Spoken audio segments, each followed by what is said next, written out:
Good evening, everyone.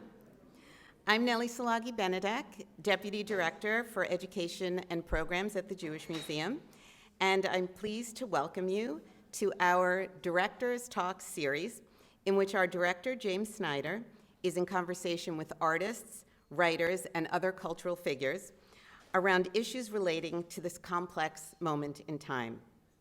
These talks are part of the Morris W. Offutt Lecture Series, made possible by the Jack Joseph and Morton Mendel Foundation.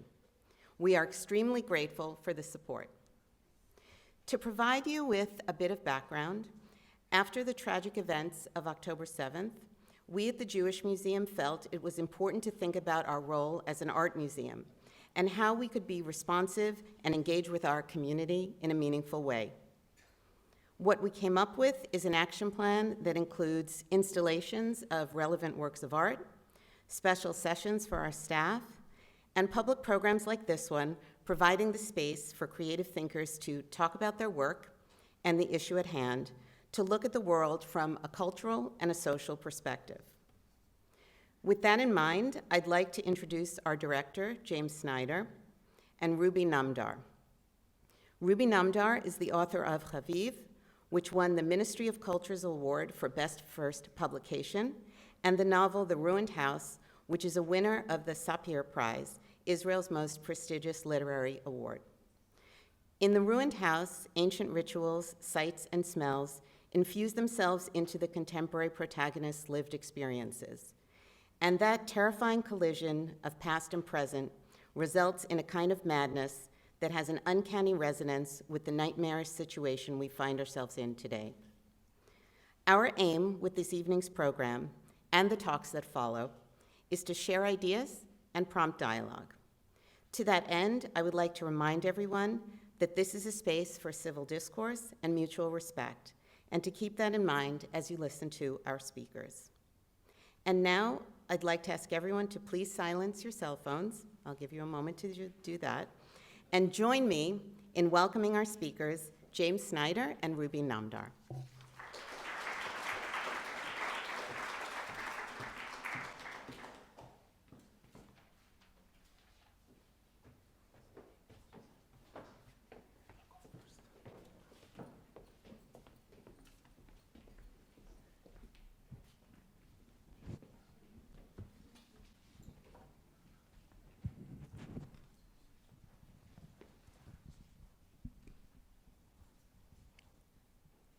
Good evening to all of you. Good evening. And you know, before we say anything else, Nellie, where have you gone? I hope you all know Nellie Benedek. She is the Deputy for Education. She does an amazing job programming at this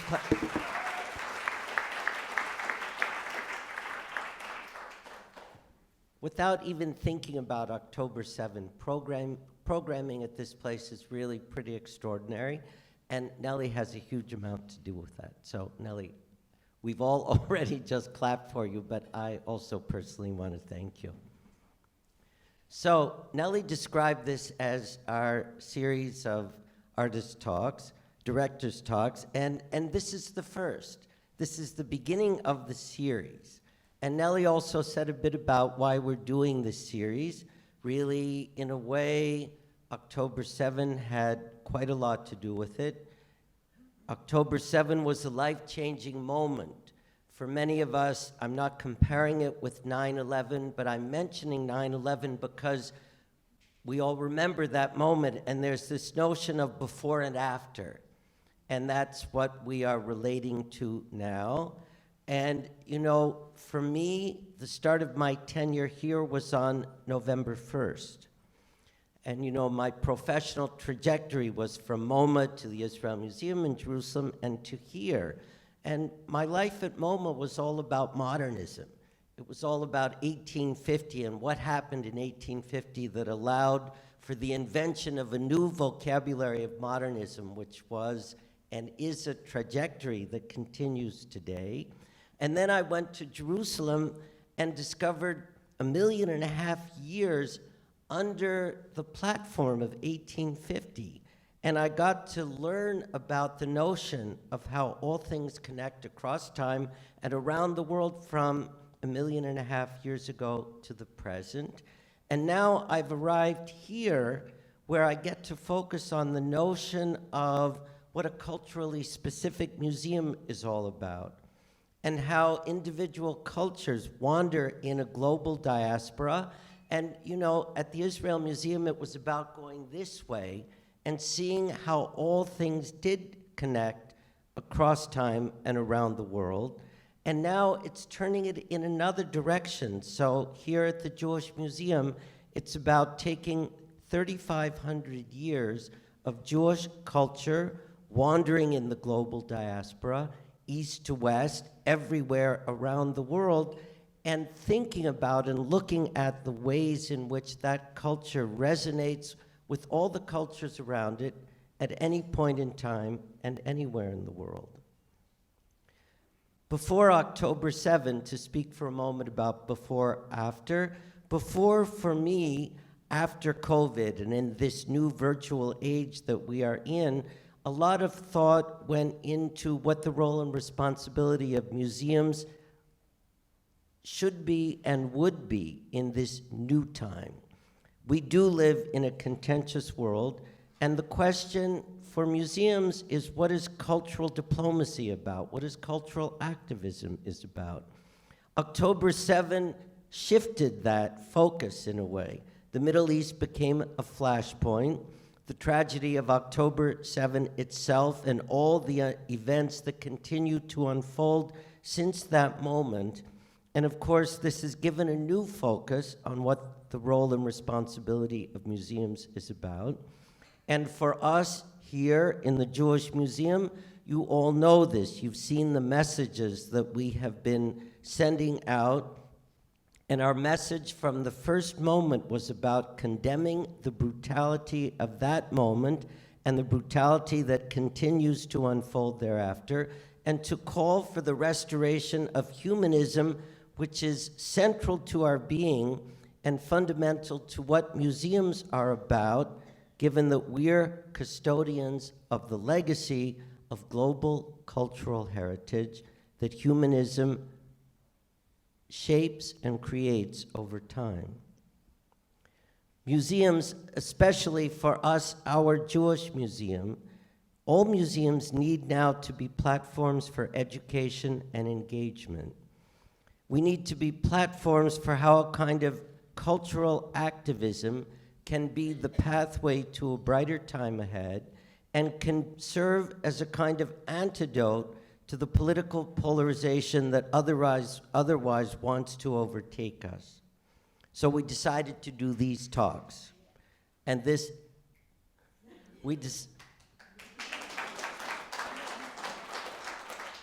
thank you. So we decided to do these talks. And these talks are not about politics. They're about looking at these very complex and challenging times that we are in through a cultural lens. And our idea was to talk to artists, writers, creative makers of all kinds. And this is why I have this evening, sitting to my left, Ruby Namdar. Thank you. Thank you. Thank you very much. And why have we started with Ruby? He's going to talk about himself, but I'll say a few words first, which relate to why we chose him for this first evening. Ruby is Israeli-born. His parents were from Iran, so he is of Persian descent. And that descent and that legacy relate to 3,000 years of the First Temple period diaspora, a diaspora that went to the east, didn't come to the west. And you know, in the minds of many, this is the heritage of an Arab Jew. But this one isn't, and he'll speak to this. He is a Persian Jew. He is a Jew of that particular history that goes back to a starting point long ago, also in Jerusalem. He is a fiction writer. Nellie has already talked about his accomplishments with Haviv and with Ruined House, and we're going to speak a bit more about Ruined House later. Ruby was already in the US when those two works of fiction were published. He writes his fiction in Hebrew. He did that when he was in Israel. He does that now when he's living outside of Israel here in the US. At the same time, he writes nonfiction in English. And he's here with us, and he's out here in the West, and he's looking at the challenges of today, not just in the Middle East, but globally from a Western perspective. So this is why we've brought him here this evening for our first talk. And Ruby, I would love for you to begin just by talking a bit about your personal story, your Persian ancestry, your experience growing up in Israel, and how it is that you came. Israelis get out of the army and they travel all over the world. They mostly go east. Yeah. They go to the east.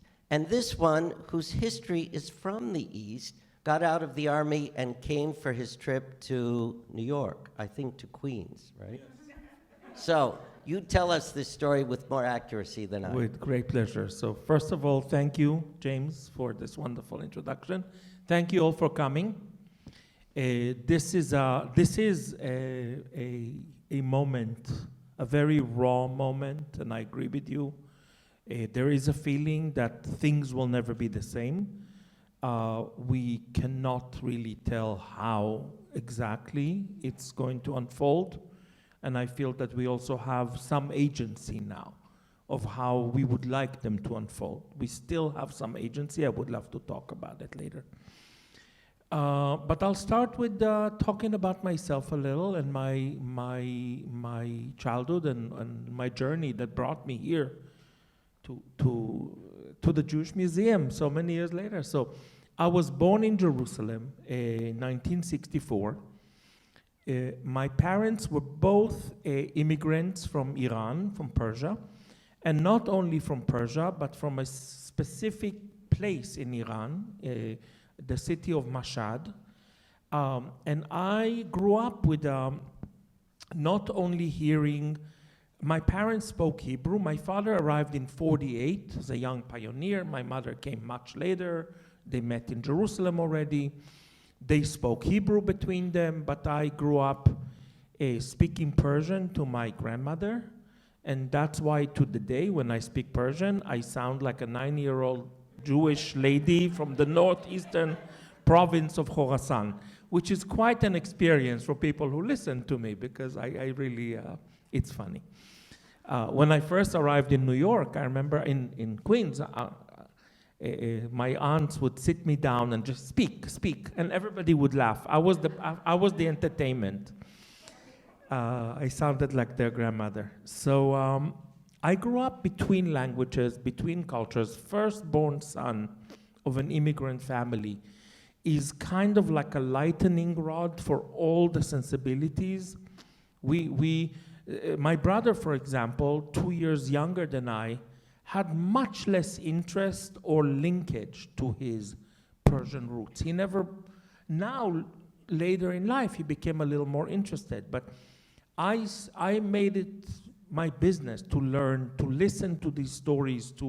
So I grew up with a very dense experience of living between worlds and between cultures and between languages, which is something that never left me. Because here I am today, many years later, living between languages, worlds, and cultures. I live in New York, but I publish in Israel, so I like to say I write in Israel, but I live in New York. And I seem to be eerily comfortable in this betwixt and between situation, cultural situation. So growing up in Israel, the culture of my family was considered marginal. It wasn't. It was before intellectuals and artists and culture makers from Middle Eastern Jewish background have taken their real position. So we definitely grew up feeling that our culture was secondary to the Western secular. I wouldn't even call it Ashkenazi, because it was not Ashkenazi folklore that we grew up with. It was Sabra culture, which people forget that the Ashkenazi Jews that came to Israel, they too had to erase their culture, their language. They forsook Yiddish. changed their names too. Everybody gave up their identity to become Israeli. It's not, but I definitely, and then when after the army, as you said, when all my friends wanted to go trekking in Nepal or in South America, I had zero interest in any of this. And I decided to do a very different trip. I did in Hebrew, it sounds better in Hebrew, the pun, Tiul Shorashim means a roots journey. But my roots were uprooted. So an uprooted root journey. I swear to you, it's so much funnier in Hebrew. It's okay in English as well. Thank you.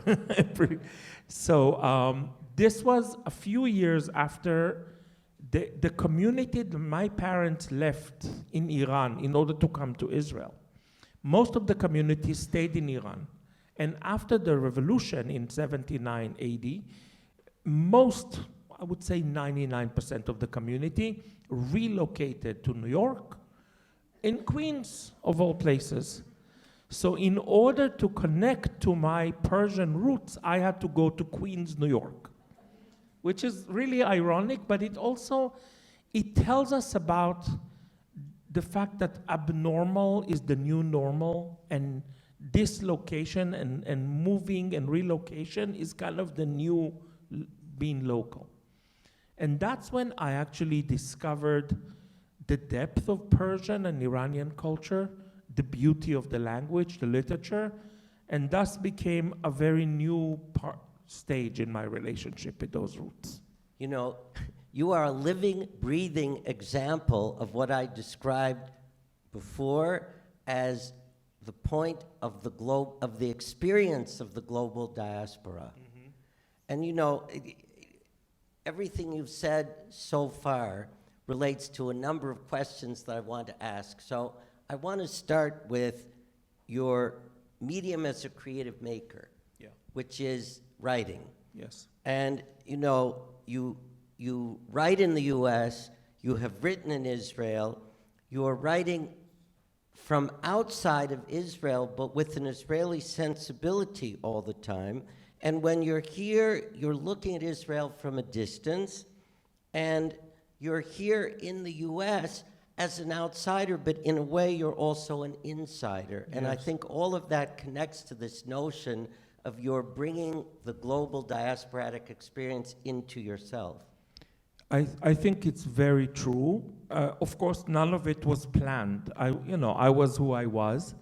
It took me a while to understand that actually my experience, growing up, I felt that my experience was unusual because so many of my friends were Sabra, second, third, more generations in Israel. Hebrew was their only language, Israeliness was their only identity, and here I am, this other. But at the same time, as I grew up, I realized that more and more people are on the move for various reasons, usually not for very happy reasons, but to get someone out of their place. You know, it takes me back to the Abrahamic journey and Lech Lecha. All of us, we think of it, oh, Lech Lecha, it was so beautiful, go to thee.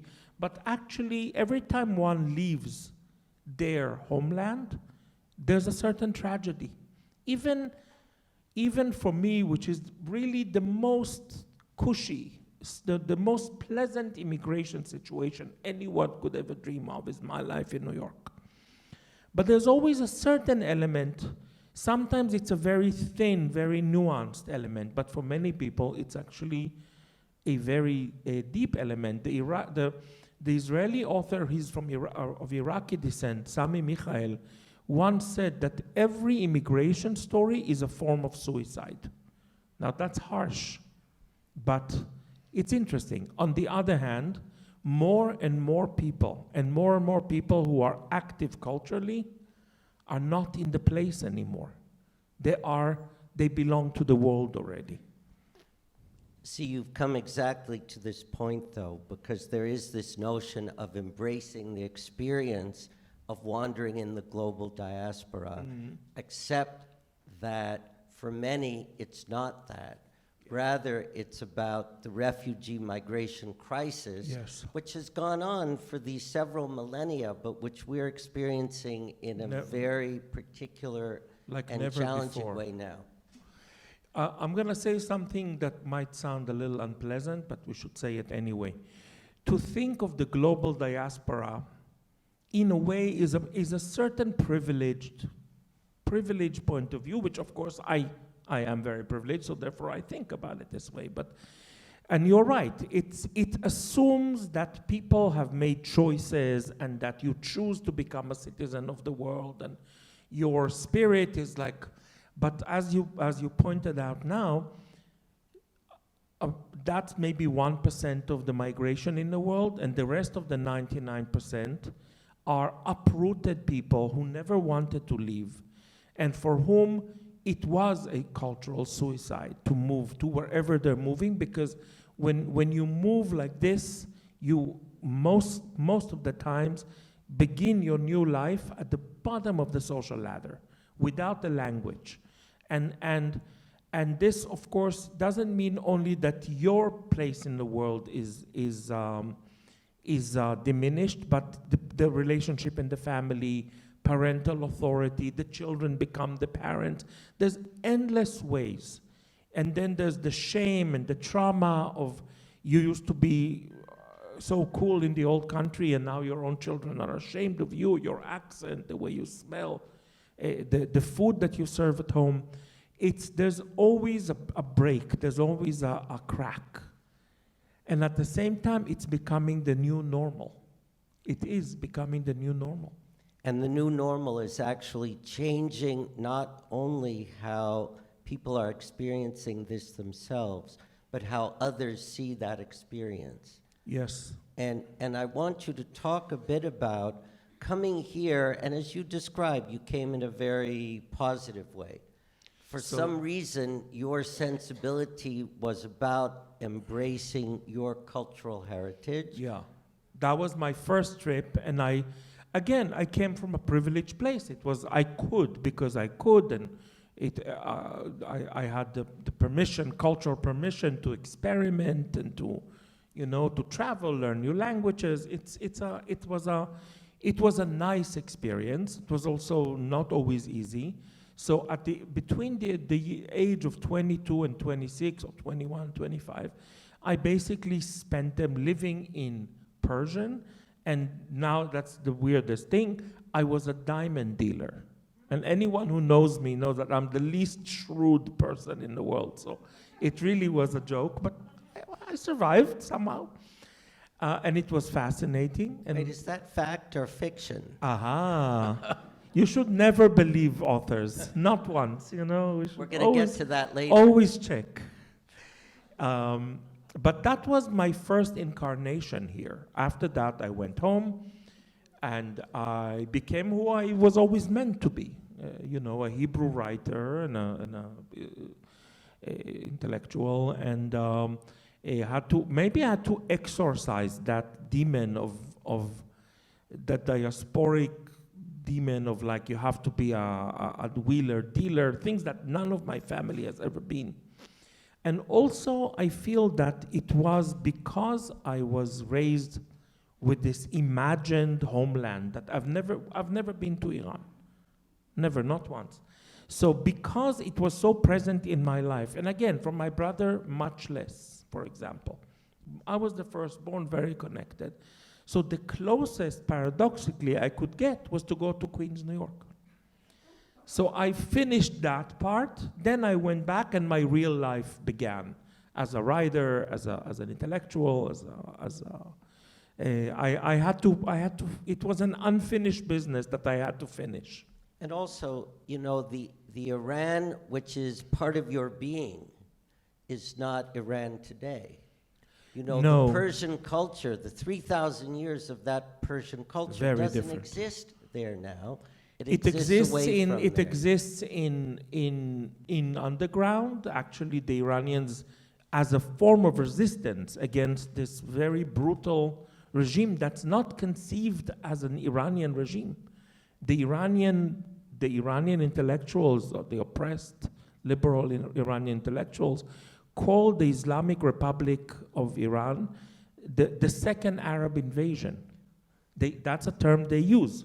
And that's why, by the way, when you said an Arab Jew, I bristled. I'm like, no, we're not Arab. We are, although there's a story in my community that one of the thoughts of where originally we came from is that some of us were a Jewish Arabian tribe that had to migrate from Arabia after the Mohammedan Wars and ended up in the northeast of Iran, as many communities have. But this is, the idea of Arab Jews is a very political notion. It's, to me, a made-up notion that was created by activists and radical intellectuals in Israel as a way of pushing back against what they felt was a white or a Western hegemony. But personally, I never bought into this package. It never defined me in any way.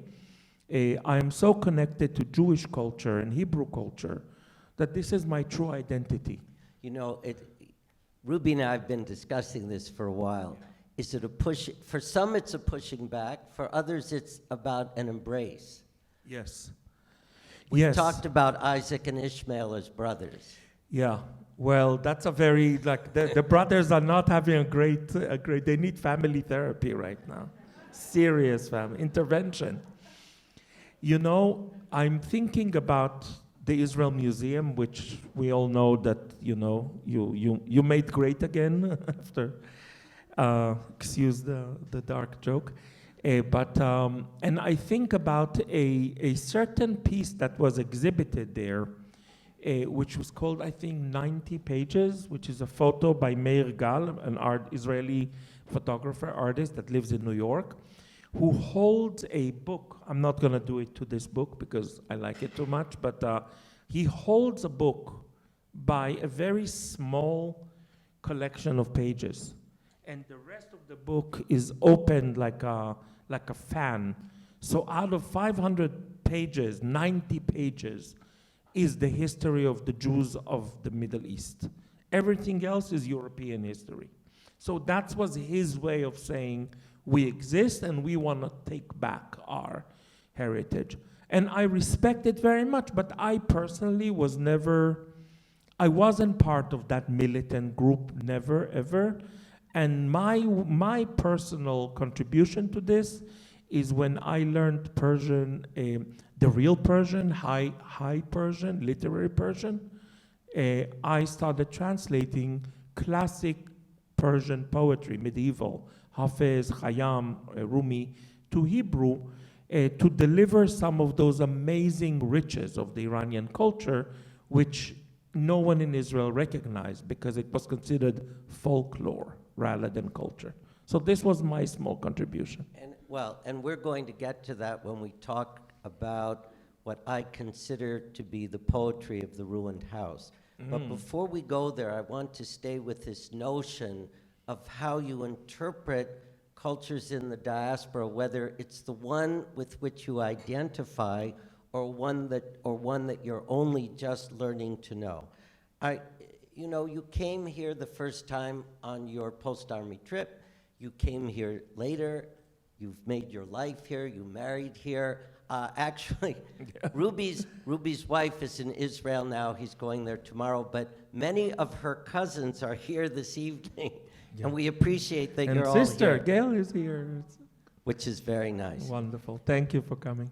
But I want to talk about your perception of Jewish culture here in the U.S. And we've discussed this, the notion that for a very long time, Jewish people in America had the privilege of being able to embrace cultural assimilation while still having a deep cultural identity.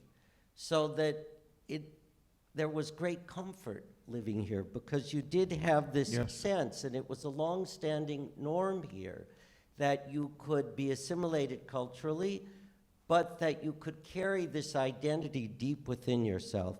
And you know, the Tom Stoppard play, Leopoldstadt, which I'm sure all of us have seen. For many of us, this was not an uncommon story. We knew it and we understood it. We knew that this phenomenon of cultural assimilation could give you comfort and peace. You could still have identity deep in your soul, but politics could pull the rug out from under you at any moment in time. Yeah. And we've not felt that here for a long time, but now there's a kind of generational shift happening. And you've brought this up with me, and I'd like you to talk about that a bit. So I want to start, first of all, by telling you something that I think is important to be said. That when I arrived here again, many years later, for very different reasons, and to reunite with a woman I love very much, and I'm happily married to, and this time I came to the Upper West Side, and I met a whole different America and American Jewry. And one of the biggest surprises for me was the realization of how little we Israelis know about American Jewry.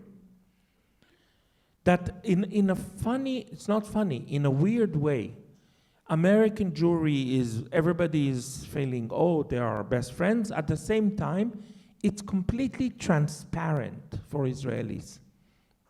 And that is a very strange relationship. And I think that relationship is no longer working because of that. Now we understand why. There was a certain hidden competition between the Jewish center, cultural center in Israel and the Jewish cultural center about hegemony and about authenticity. Who's the real authentic representative of the Jewish spirit, the Jewish culture? And I think that there was some kind of an unholy contract written between secular Jewish America and between secular Zionist Israel, saying, you will support us blindly, without asking question, money, politics, influence, whatever it takes. We will provide you with meaning and a certain sense of Jewish pride that will enable you also to stop being really Jewish in any other kind of way. And that's what I think you're referring to, that for one or two generations, I count as two generations, this worked. Like, I support Israel. I gave to one of these organizations. I planted a tree. I'm a Zionist, even though I live in Cleveland, was a good enough a hook to hang your Jewish identity on, while nothing else was going on. I'm talking about not just practicing Judaism, but even learning or knowing anything.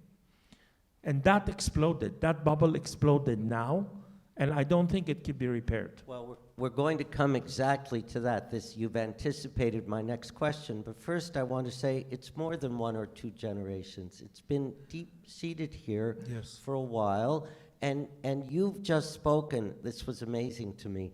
It's like an Israeli perspective of the Jewish phenomenon here, which is different perhaps from how Jewish people here see and feel themselves, but the same is true in reverse about how the Jewish community in America looks at and understands or feels that it understands Israel. It's distinct from how that happens there. And this really brings us to October 7. Here you are outside of Israel, looking at Israel, and absorbing input from here as well as from there.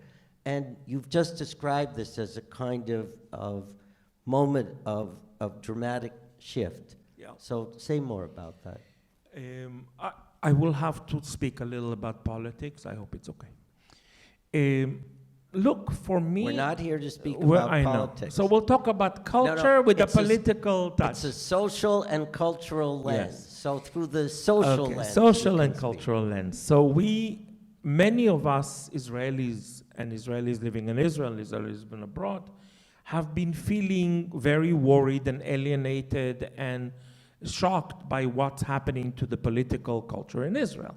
It's not that we don't. We do, and it's For me, Israel has never had a worse time as. At the same time, most of us Israelis and many American Jews of my generation still felt connected enough to Israel to be able to separate and say, okay, it's the government, it's this and that, but there's also another element, which is a certain connection, belief in Israel, belief in the potential of Israel, knowing that there's also other options that could arise from Israel and so on. My feeling is that this has been valid for people of my age, a little less so for their children, and really much, much less so from people like my nieces and nephews, or like who are in their early 20s and never grew up with an Israel that was not right-wing, religious, and alienating. And for them, this is a different relationship. And I feel that this has been in the making, and then came October 7th. And October 7th was a huge shock for everyone. I think not just because what happened in Israel, but what happened here in America, in colleges, in universities, in the art world, in the literature world, where this very dark wave of anti-Israel sentiment erupted before Israel has done a single act of retaliation in Gaza. Not one. The condemnations began on October 7th, October 8th. The retaliation started a few days later. Still nobody understands what happened in these days. And that moment, I think, was a very big shock for everyone here in America, because the young generation that was raised progressive and without a ton of Jewish content had to choose identity and loyalty, and a large majority of them chose not to stand on the side of Israel. And the parents, I think, are shocked. That's how I feel it and see it. And you know, this is not just Israel October 7th specific. It's a global phenomenon. Mm-hmm. This rise in nationalism and this polarization. Yes. And it brings us to why we're here, which is to look at and think about culture as an alternative to that kind of polarization, and culture as a potential pathway to a different approach to the future. This is why we're sitting here, and this is really where we want to go in our next exchange. And actually, I want to talk about Ruined House, because it relates on the broader landscape to exactly what you're talking about. I just want to answer to one thing you say. I would tweak what you just said to culture can be the answer, but culture is also a very dangerous element that could actually make things much worse. And I think we see the power of culture nowadays working in both ways. On one hand, it's a healing element that brings, like, still insist on the spirit of humanity. On the other hand, many culture makers have gone to the dark side, as far as I see. You are exactly right, and it is my pathological romanticism and optimism that make me speak the other way. I do agree that culture can go down a different path, and we've just now been through a moment like this. Mm-hmm. And this, again, is why museums, if you think about the role and responsibility of museums today, because we are meant to be the shepherds for the long term of the history of material culture, we need to preserve this focus, and we need to do what we can to move culture in the positive direction toward the light. Can I say something a little dramatic? Of course. And that too will bring us to the ruined house. You know, I was very busy with the idea of the holy temple, shrines and temples. And I think that for our world, museums and libraries and other venues of culture, in a way, are mikdash me'at. They are small temples where the spirit of humanity is being still held and kept. So I very much connect to what you say about the important role of cultural establishments, such as this museum and others, to remind humanity of its human core and to stand firm when all these dark winds to the right and to the left are waving. Thank you. Thank you. Of course, I agree with you completely, and this is also what education in a museum setting is about. And you know, again, before October 7, long before, but in these last many years, the conversation has been about what's going to happen to museums when you don't need to experience objects, art and objects, in person. You can relate to them virtually, and it's not the same. And the point about coming in a teaching and learning environment in a museum where you're actually looking at art and objects is really what can provide enlightenment. And you know, it's interesting because we always thought about, you know, archaeology, biblical archaeology, classical antiquity, and then today we have creative making in 3 dimensions. Guess what? They're all objects. And whether those objects are 350,000 years old, as a few of them are at the Israel Museum, or whether they are from yesterday, they were made by creative makers for a reason and for a purpose which had to do with reflecting on the nature of their being. And we have to get back to understanding that that's a good part of the point of why we are here and why we do what we do. And again, in your case, your creative making is through your writing. And I do want us to talk a little bit about Ruined House. You do have a new book out, Big Fish, which is out in Israel in Hebrew. In Hebrew. We'll see. I hope in English soon, but we're still working on it. But Ruined House really stands as a great example of your talent and your capability. Thank and of you. course, it's a story that is about the fall from order to chaos. It sort of intertwines the ivory tower of the academic life in America and connects it to the unimaginable chaos and darkness of another story, which we will discuss. And it brings together, it sort of intertwines the present and the past. And it does it in a way that makes me wonder about your prescience, about what we're experiencing just now. And I am going to read the opening paragraph at Ruby's request. He didn't want to read himself. Explain why you don't want to read this, and I'm going to do it for you. It's funny because, I'm sorry. As you see, I'm pretty comfortable speaking in English and reading my own work in Hebrew, no problem. When it comes to reading my work in English, I'm like, can you please do it? I don't know why. This is when I remember I'm not from here.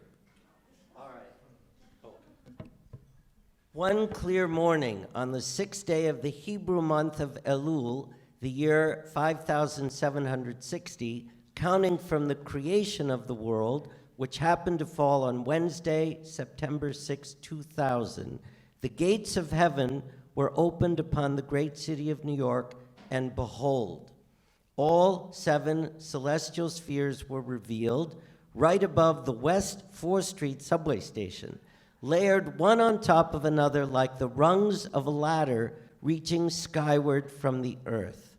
Errant souls flitted there like shadows, one alone bright to the point of transparency, the figure of an ancient priest, his head wrapped in a linen turban and a golden fire pan in his hand.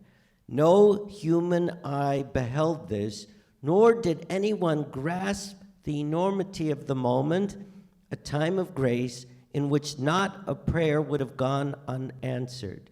No one but an old homeless man who lay on a bench, filthy and bloated with hunger, shrouded in his tatters, wishing himself dead.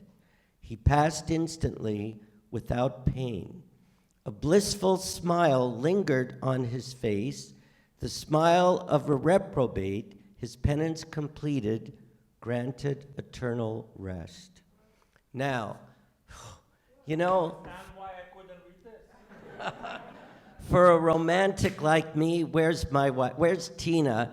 Tina, I'm hopeless about this. You know, I see I'm a bad driver because I can't not look at the landscape and see a beauty that connects the first moment to the present.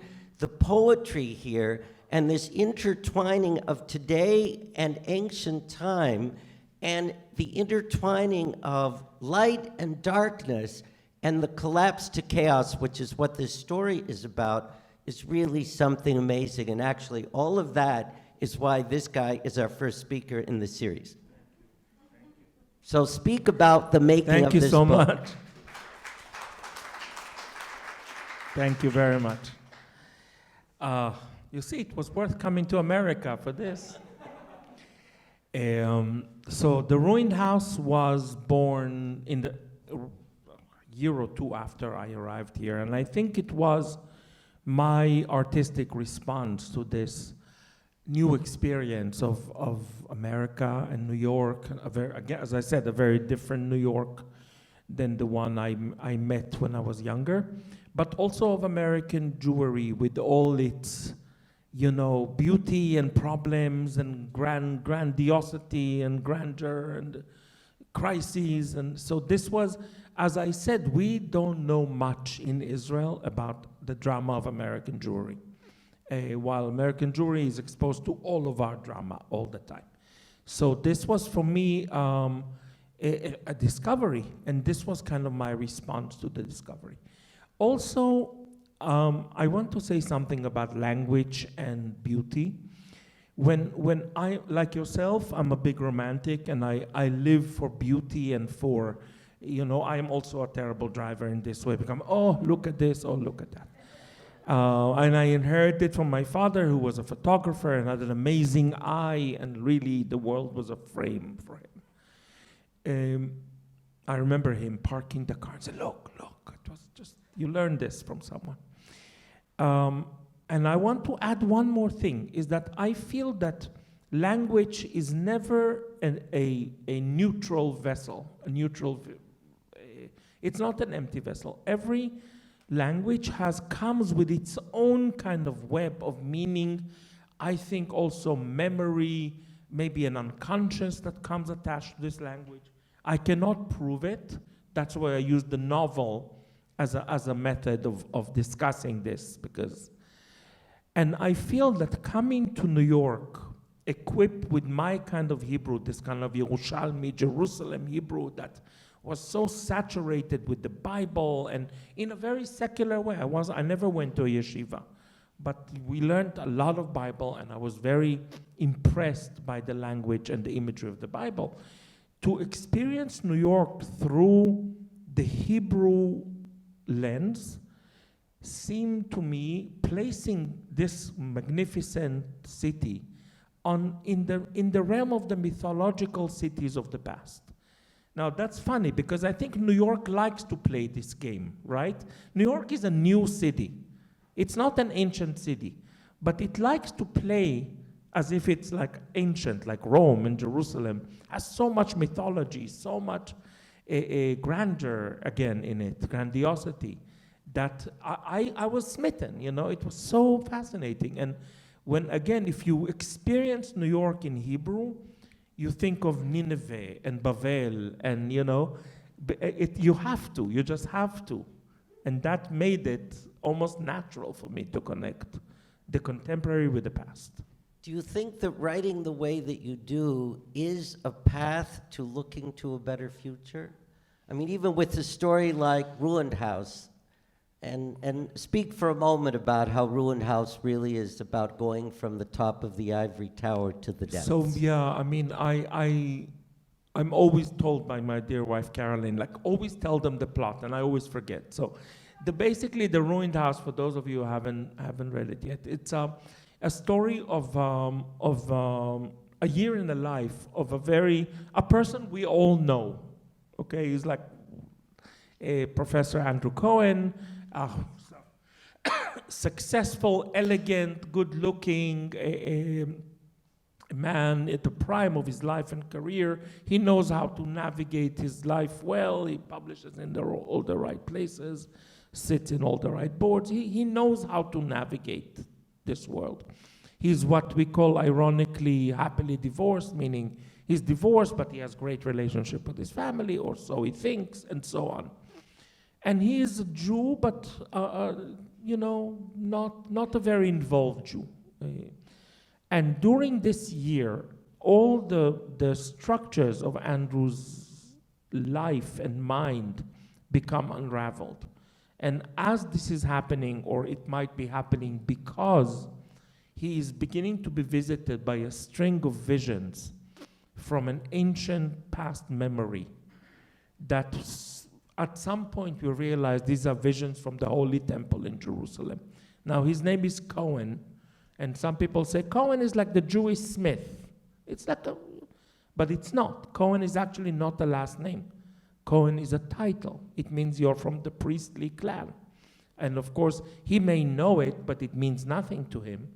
But so the novel really explores this idea that a certain ancient cultural DNA, memory, unconscious, that are much deeper, longer, and wider than the individual mind and its experiences, lurks under the surface of our mind and it can erupt at any moment.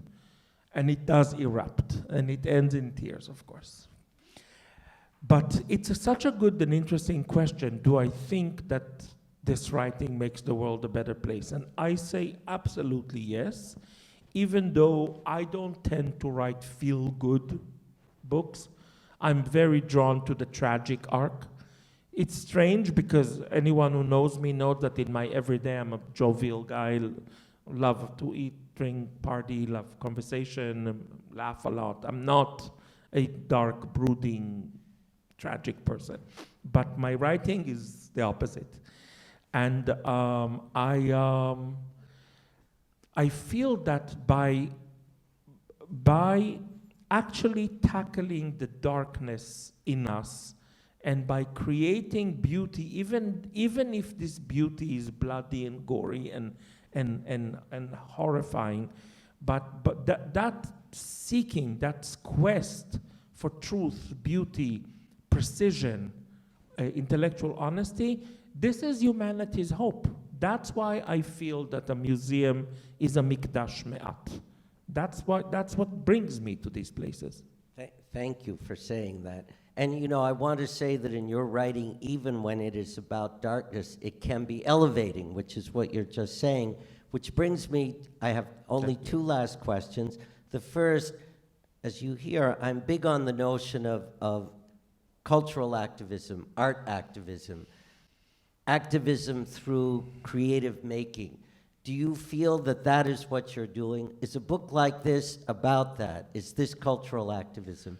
Doing what you just described? It's funny because I never called myself an activist, and I don't think of myself as an activist. But now that you're asking, I'm thinking, is there an element of activism in writing a book like this? And I must say that in a way, yes. But it's activism that's not maybe political per se. It's cultural activism, meaning exactly as you pointed out before, which is a very interesting idea that it's still rolling in my head, of how is this making the world a better place? How are we, in this way, art is the deepest form of activism, because if you devote your work to elevating the human spirit, celebrating it, reminding humanity of its humanity, and then yes, it's absolutely an activism, and I think it works extremely well, the same way that when art is abused and culture is abused to serve darkness, we see that it works extremely well. There's a lot of power, a lot of art and culture are very potent substances. And if you use them for good, I think that's very potent, very strong. And the point of conversation like this is to give new definition or fresh definition to terms because of what's happening in the world around us. Yeah. And really, my last question is this. If given what we've just said, and given the point and the purpose of writing a book like Ruined House, do you feel that your job is different today after October 7? Do you feel that a museum's job is different? Yes, absolutely, but I still cannot pinpoint how exactly. I think that if we just say, okay, quick, we must heal the wounds, we must bridge the gaps, you know, I don't know if that's going to work, and that in a way could be betraying our true purpose, which is an in-depth treatment and an in-depth solution. I feel that what happened in October 7, first of all, I think it's still happening. And I'm afraid it's going to start happening in a much larger scale, not only in Israel, not only Middle East. So I am very worried. And I think that, yes, the world is going to be a different world. I have a strong feeling, and I do compare it to September 11 in a way. And it might be even stronger and more dangerous than what happened here in September 11, which was a warning sign. And that means that our job as healers or champions of humanity, I know it's a little grandiose to say, but we do view ourselves as that, ridiculous or not, is going to be complex. And we need to understand that. We need to not run back to old slogans about love and peace. We need to, we need to be convincing to ourselves and to the world by understanding that everything we thought worked seems to not work so much. And we need to take the time for thoughtful reflection, yes. And we have the time. Nothing happens in a nanosecond. Our diaspora is 3,500 years. You can think well beyond that. Just go to the Israel Museum where you have 1.5 million years of this timeline of experience. And it's comforting to think of it this way. It's grounding. That let's not be reactive. And you know, we live in a world where culture has become so reactive. And I feel that you're reminding me is, let's remember that we have a cultural core. It's a very good thing to remember in a time like this.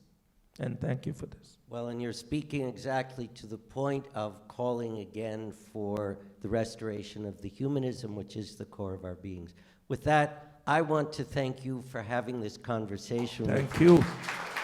Thank you. Thank you very much. Thank you all. I really appreciate your coming. Thank you, James. And yes, thank you all for being such a good audience. And Ruby and I will be here in the front for a few minutes if anyone wants to come and talk to us. We'd love to speak. Thank you.